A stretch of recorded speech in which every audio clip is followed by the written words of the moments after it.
tribal or regional.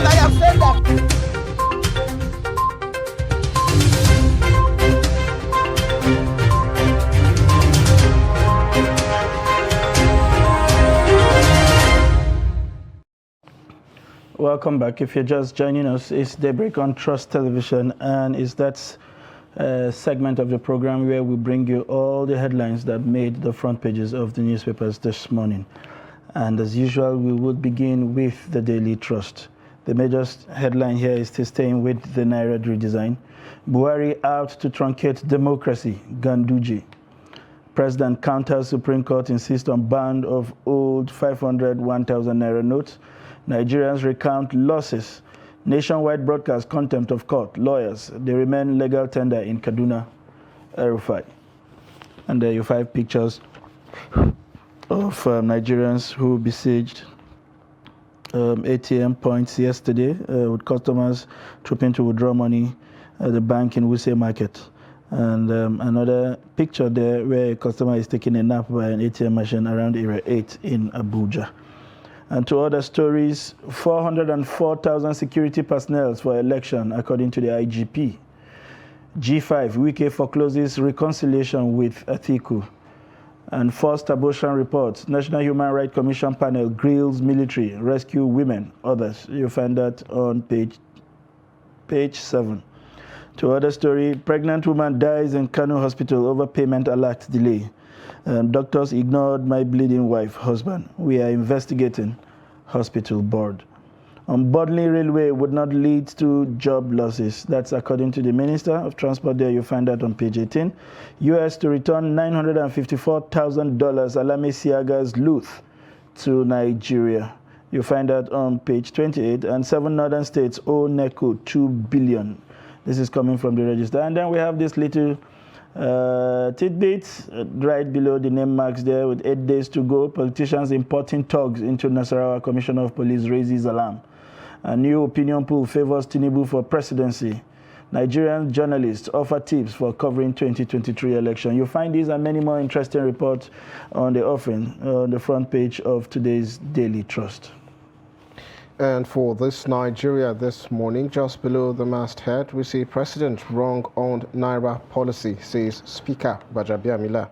A couple of riders there. Money scarcity hurting APC. Reps lament, say ATMs not wrestling grounds. And also, arrest saboteurs of Naira redesign policy. Buhari directs anti-graft agencies.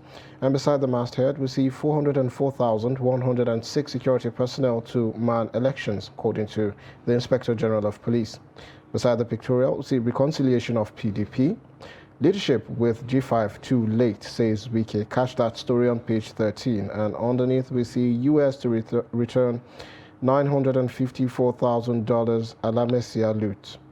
Court bars PDP from suspending disqualifying Otom from election. And below the belt, we see APC rally. Tinubu pledges massive development for Oyo. Visits Makinde. Nigeria worth saving, our lead recovery. Labour Party's Obi says. Find that story on page 12 and page 16 on this Nigeria this morning. And moving on to the Nigerian News Direct, still staying with the Naira debacle. Contempt of Supreme Court, Gbajabiamila, Falana, Adegborua, others blast Buhari, CBN. Laments Buhari's broadcast throws Nigeria into despair, deeper confusion. As Emefiele orders bank to comply with Buhari's directive. Labour Party vice presidential candidate accuses mighty men of prevailing on president's decision. And Falana urges FG to comply with order. Abia State joins suit challenging policy. You have pictures there of Mashiwaju Ahmed Bola Tinubu from right, Governor Sheyi Makinde there, and ministers of youth and sports, Chief Sheung and Governor Adegboyega, former Governor Oyetola and Governor Dakpa Abiodun, Chief Bisi Akande, Speaker House of Rep, Right Honorable Femi Gbajabiamila and others at the APC Presidential Election Committee during a courtesy visit to Governor Sheyi Makinde after the APC presidential rally in Ibadan yesterday. To other stories, NNPC Limited to begin drilling in Nasarawa State March 21st. and Ogun. Abiodun promotes 7,518 teachers. In 2023, INEC warns voters against election malpractice. These are the major stories on the front page of the Nigerian News Direct. And on Vanguard this morning, from the very top, we see Naira redesign. Cash crunch may worsen forex shortage, according to Fitch. Underneath that, we see polls. FG goes after Simon Ekpa. 404,106 security personnel for polls, according to the IGP. Cashless policy. Benue traders resort to trade by barter. Suspected meningitis outbreak kills 38 in Jigawa. As well, 57.36% make credits in English, Maths as NECO releases 2022 results. And for the very glaring headline there, we see Naira policy, get saboteurs arrested, tried, Buhari tells CBN. Says Naira redesign has immensely minimized influence of money politics. President Emefiele, IGP, others meet in Aso Rock. Also, policy hurting APC reps lament. Say each rep needs 70 million naira cash to execute elections. Notes ATM stations now wrestling grounds. CBN governors meet bank executive, direct them to make 200 naira notes available.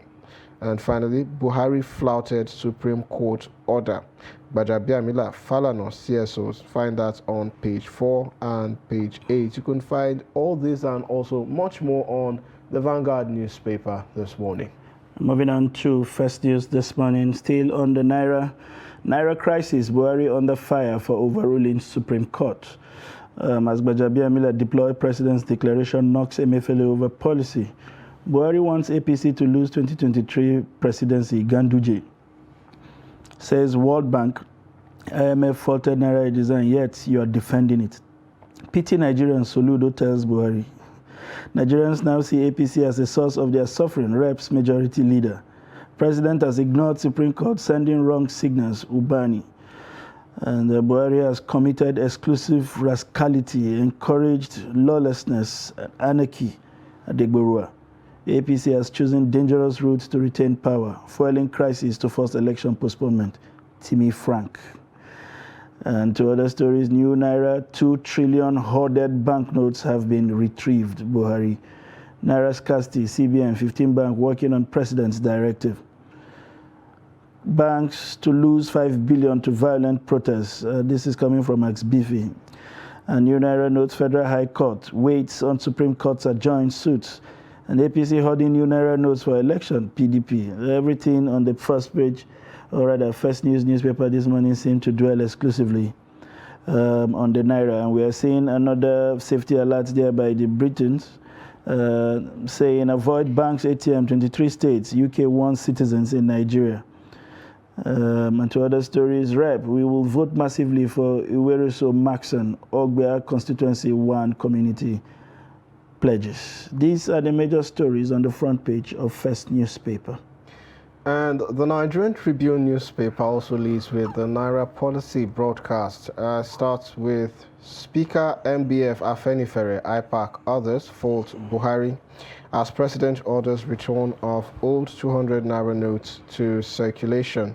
Insists old 500 Naira, 1,000 Naira notes no longer valid. Supreme Court once berated Buhari for overruling it as head of state. Falano.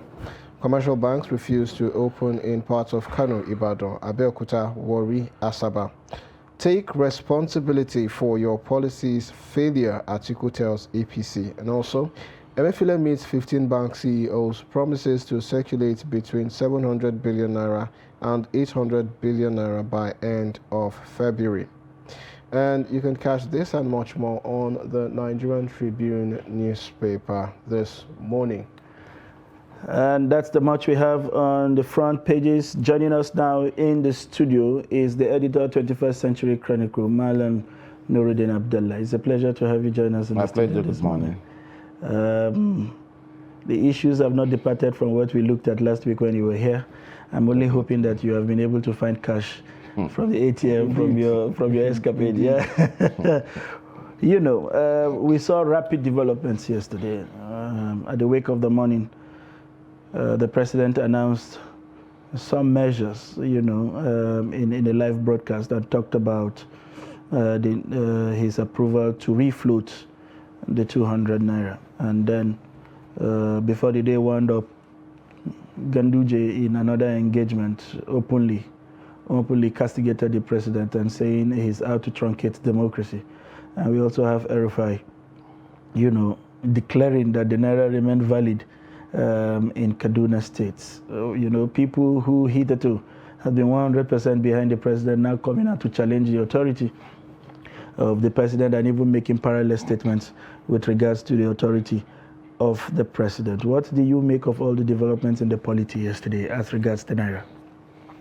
Yeah, we watched the president during his nationwide broadcast yesterday, and the major decisions he announced therein, like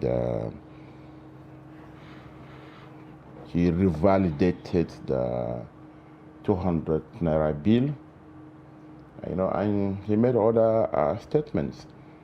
He said that security-wise, the policy is working because it has, to use his words, it has immensely minimized kidnapping for ransom. And that's true. You can see that from the pages of the newspapers. Talking about the economy too, like he corroborated what the CBN governor said, that we have so far removed 4 points from our inflation figures here, what the lawyers were saying, and the lawyers, were interpreting what the president said. Majority of them saying that he has, what he did was not in tandem with the law. He didn't comply to the Supreme Court ruling. But there are few of them who felt otherwise. So no, particularly yesterday I was reading another. He said, no, what is this order we're talking about? He said, I'm not a lawyer, but when I read him, he said in generic times, what Supreme Court did was simply reverse to the status quo ante bellum. And what was the status quo? The circular by the CBN. That was his position. But more importantly, the Ganduje statement, as well as that of Erufai. Let me start with the Kaduna State Governor. The president, the CBN, is saying that 500 and 1,000 naira bills are no longer legal tenders across the country.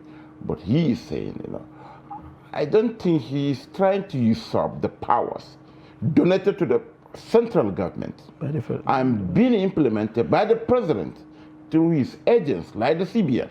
Yeah. Because we all know defense, currency, and foreign affairs are exclusive preserve of the central government.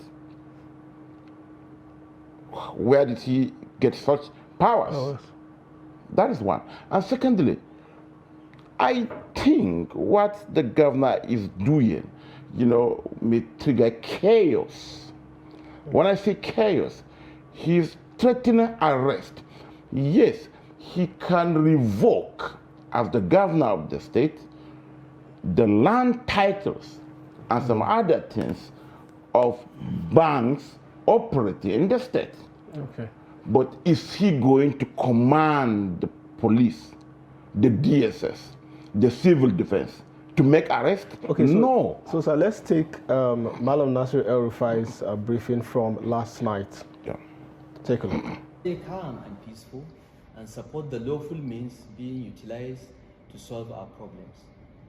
On behalf of the Kaduna State Government, I wish to assure you that none of you would lose the money you have in old notes. Let no artificial or illegal deadline frighten you. Whether you live in towns, villages, or in our isolated rural communities, do not feel stampeded to deposit your old notes into the banks. Hold on to them. Continue to use them as legal tender as ordered by the Supreme Court of Nigeria. No deadline can render them worthless, ever. The law is on your side. The Central Bank of Nigeria Act 2007 in Section 20, subsection 3, and the Bills of Exchange Act both oblige the Central Bank of Nigeria to recognize your old notes and give you value in new notes whenever you bring them to the CBN, even in the next 100 years. Therefore, as your governor, I wish to assure you that the Kaduna State government, in collaboration with elected legislators, our traditional institution, elected local government councils, markets and traders associations, and so on, will help you collect, record, document, collect, and deliver all your old notes to the Kaduna branch of the Central Bank on your behalf into the new ones immediately after the elections. Governor Nasir El-Rufai there. Now, Mr. Abdullah, he said, for the avoidance of doubt, all the old and new notes are remain in use as legal tender in Kaduna State until the Supreme Court of Nigeria decides otherwise, and added that let them not be under any pressure from any external force or thereabouts. I'm trying to rephrase what he said exactly. Doesn't this now go contrary to what the president said in the morning yesterday? I don't know where he sources his powers to make these pronouncements. Politics aside, like I said, this may precipitate chaos. Governor Nasir El-Rufai is not the Supreme Court. He is neither of the justices of the Supreme Court. He is not the CBN governor. He got nothing as far as our laws are concerned that have to do with currency. It's the mandate of the CBN. So now he is making this pronouncement. He didn't mention the police, the law enforcement agents, traditional rulers, under which powers?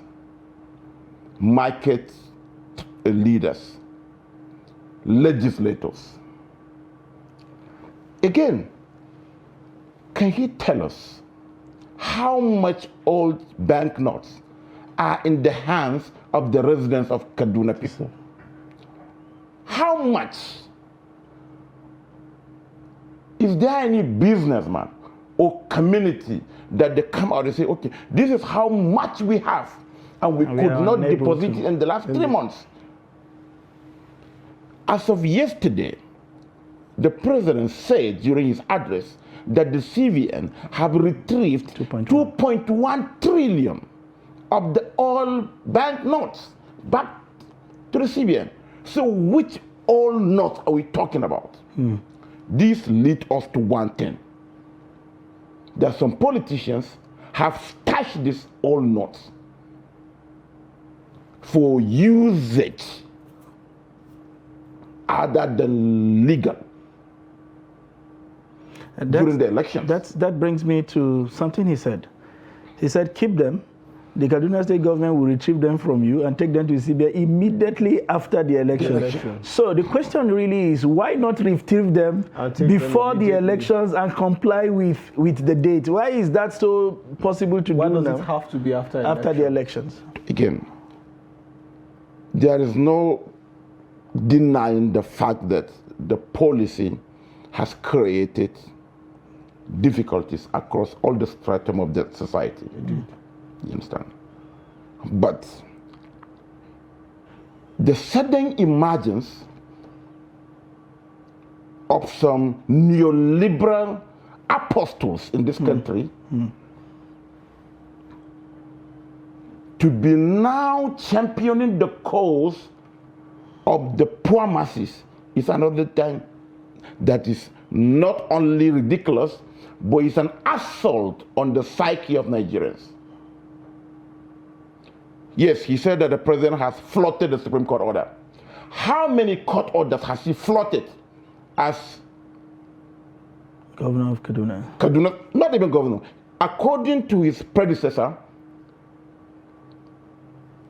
immediately after Jonathan came, Modibo, he inherited more than 3,000 court cases, court orders that he refused to comply with as FCT minister.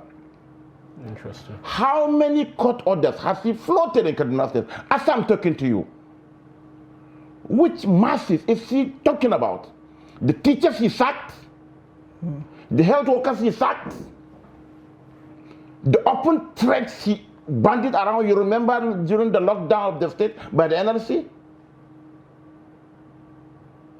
Was there no court order when the late APC Northwest chairman, Abdul Qadir House, was bulldozed? Unkui and the rest. Let's be serious. Interesting. Yeah, moving on to Ganduje. Of course. Nobody saw that coming from anywhere. Yes, but we saw it coming. They only make it public now. Interesting. Why the G3, for heaven's sake? By the G3, you mean? Why are they all up in arms against this policy? Okay, so now that I've been wondering for the longest time why it is seeming like the only opposition party that is doing best to, oppose the APC is looking like the APC itself. Because, it's now looking like the APC has become the proverbial snake attacking its own stead. So why are we seeing this happen? Because if, for example, this were to be in 2015, one would say the Naira redesign policy would be what the government would have used if they wanted to, subvert or do something in that sort. To Mr. Ganduje, he's my governor, who told him that a sitting president must support the candidate of his party. Is it in our laws? Are we not the same people that were saying that statesmen thinks of the next generation, while politicians think of the next election? Indeed. Why must you care? Why must you go from pillar to pole to ensure that your stooge succeed you? Perhaps because it's been the norm. The president is doing something different. He should be commended for that. Me think. He's talking about maybe the DSS, yeah, he has immunity. But maybe they don't know the import of their statement. They're talking about a military takeover. The general understand. Yeah, you understand, a retired army general. They were talking about truncating democracy. For heaven's sake. So Ganduje now is not an advocate. He's representing the people of Kano. The same person that appropriated all the available graveyards, all the corner shops. Go to Kano and see. All the worshiping centers. How many court orders do we have there? How many has he respected? Less than 100 days to the end of his 8-year tenure, and they're talking rubbish. Again, Mr. El-Rufai and Ganduje are advocating for the masses. Tell me one single serving governor that has not supported the removal of subsidy. Tell me one. APC Governors Forum, PDP Governors Forum, Southwest, Northwest, whatever, Nigerian Governors Forum, they have all in several occasions demanded total removal of subsidy that will jack up the price of PMS, according to CBN, up to 800 naira per litre. So you're saying it's a matter of interest? Of course, yes.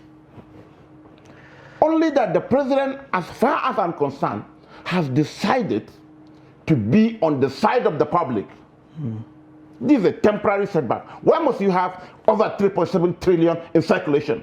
But don't you think all of this is expected? I mean, especially because, like I said earlier, it's been traditional for you to see, an outgoing president support or anoint, the next presidential candidate of the party. Perhaps this is the reason why we're having all of this noise. The president is doing something different. He is not breaking any law. Allow him be. All these governors, they travel to Saudi Arabia, they travel to Dubai, they travel to Europe and America. Are they buying everything with cash? But then again, you spoke about the president being on the side of the masses. So much so, is it about the masses this time or about certain interest as well? Because like we understand, politics has always been a matter of interest. So would it be the masses now who would enjoy? Because the last I checked, I don't have naira in my pocket. I still struggle to move from point A to point B. So the ordinary man on the streets would not say what the president is doing right now has been able to make his life better in some way. So how is he exactly in the stead of the masses? It's simple. You have your cards. Why must we be using cash? Let me give you an example. I'm moving to Kaduna. 10 years ago or 15 years ago, I have to carry cash that I have to use there for the hotel, for whatever. But now you have your card. Indeed. That has been reduced.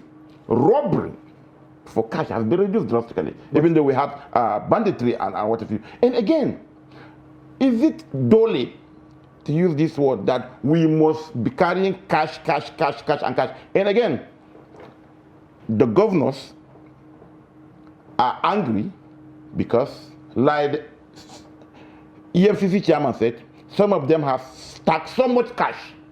But you see, Nuruddin, in all of this, I can't pay with my card if I want to give a keke man who brought me to the office 100 naira.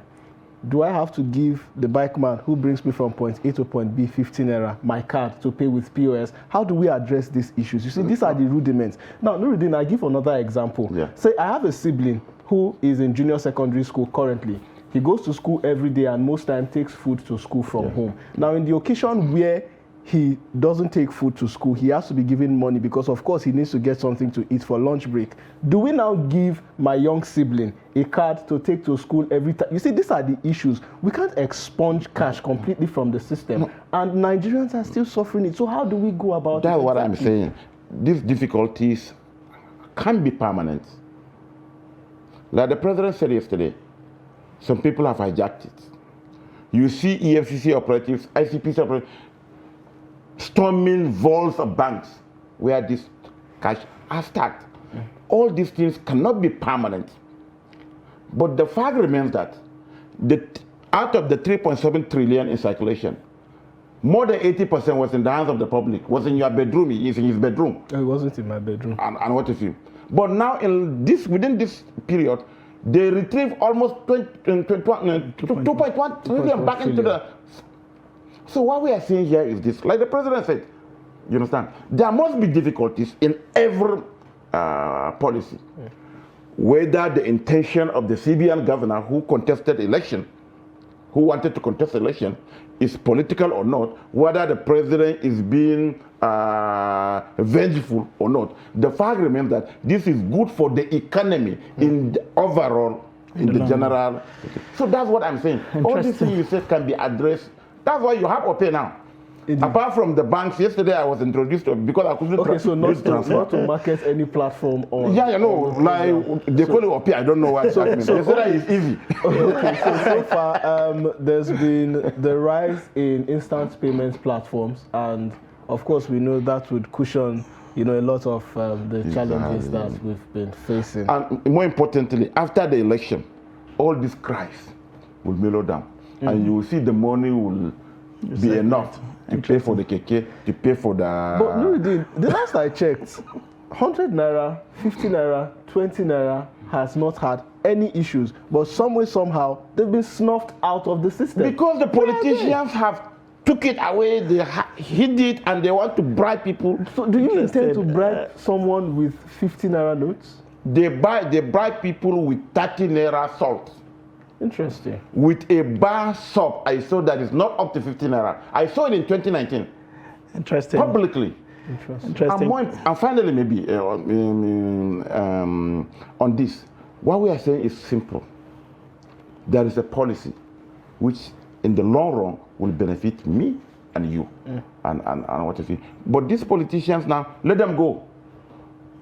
At least with this policy, the poor man in the village, irrespective of the allocation in the country, you'll be able to vote for whoever they want to vote for without being induced That's the most important thing. If people like, let them vote for Sore or Al-Mustafa. Interesting conversations there. We can go on and on and on and on and on as far as this design policy is concerned. Talking about inducement, there had been the argument lately that the current state of Nigerians will even be an impetus for inducement with whatever sum is available. But that is left to be seen. The elections are barely 8 days to go. Nuruddin has postulated so much. At some point, he was sounding like Emefiele. At other point, he was sounding like the AFCC chairman. Very interesting postulations there, and I'm sure that you'll find it very entertaining.